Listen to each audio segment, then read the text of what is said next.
नमः संस्कृताय।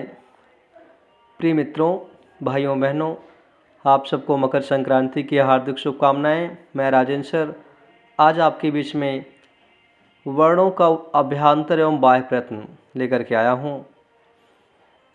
वर्णों के उच्चारण के बाद आज हम अभ्यांतर और बाह्य प्रयत्न में से वर्णों का अभ्यांतर प्रयत्न पढ़ेंगे, समझेंगे, जो कि सीटेट और टेट में बहुत ही महत्वपूर्ण होगा।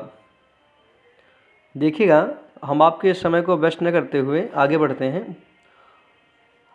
प्रयत्न क्या होते हैं? सबसे पहले हमें प्रयत्न क्या है। वर्णों के उच्चारण करने की चेष्टा को प्रयत्न कहते हैं। अर्थात जब हम किसी वर्ण को बोलते हैं, क, ख, ग, कुछ भी जो बोलते हैं, उसको बोलने में जो हम प्रयास करते हैं, उसी स्थिति को प्रयत्न कहते हैं। दो प्रकार के होते हैं, आभ्यांतर प्रयत्न और बाह्य प्रयत्न। आभ्यांतर प्रयत्न 5 प्रकार के होते हैं। तो आज हम लोग सबसे पहले आभ्यांतर प्रयत्न का ही अध्ययन करेंगे। यत्नो द्विधा आभ्यांतरो बाह्यस्य।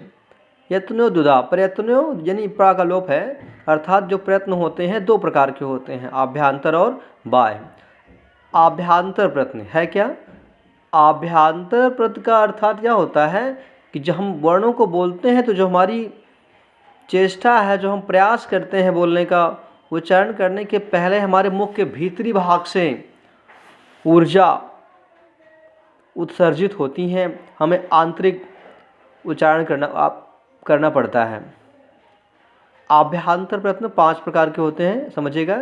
स्पृष्ट, स्पृष्ट क्या है?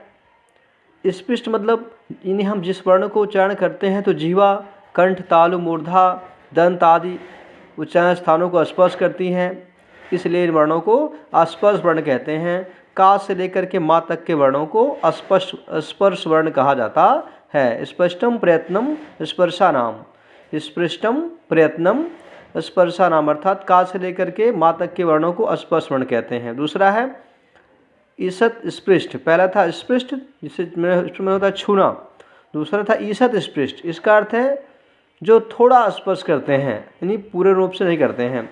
इसमें कौन कौन से आते हैं? इस में अंतःस्थ वर्ण या र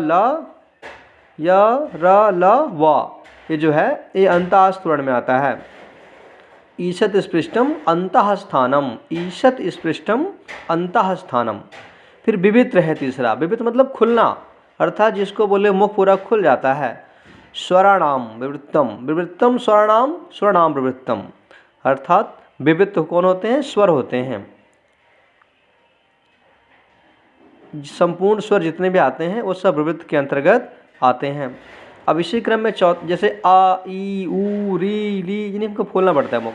चौथा है ईषद विवृत्त, अर्थात थोड़ा विवृत्त करें, इसका थोड़ा खोलना, कुछ खुला हुआ, जीवा कम उठाना पड़ता है।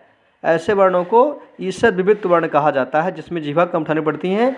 इसमें आते हैं ऊष्म, स, ख, श, ह, ओके। और 5वां है समृद्ध। समृद्ध का अर्थ है ढका हुआ या बंद, जिसके बोलने में प्राणवायु अत्यधिक नहीं निकालनी पड़ती है, उसे कहते हैं समृद्ध। इसमें क्या होता है? समृद्ध में जैसे अ, जैसे आपने आराम से बोला अ, इसमें क्या हुआ? हमको बोलने में ज़्यादा प्रयास नहीं करना पड़ा। तो ये मित्रों, दोस्तों, भाइयों बहनों, ये आपका अभ्यांतर प्रयत्न रहा। अब हम अगले वीडियो में आपसे मिलेंगे बाह्य प्रयत्न के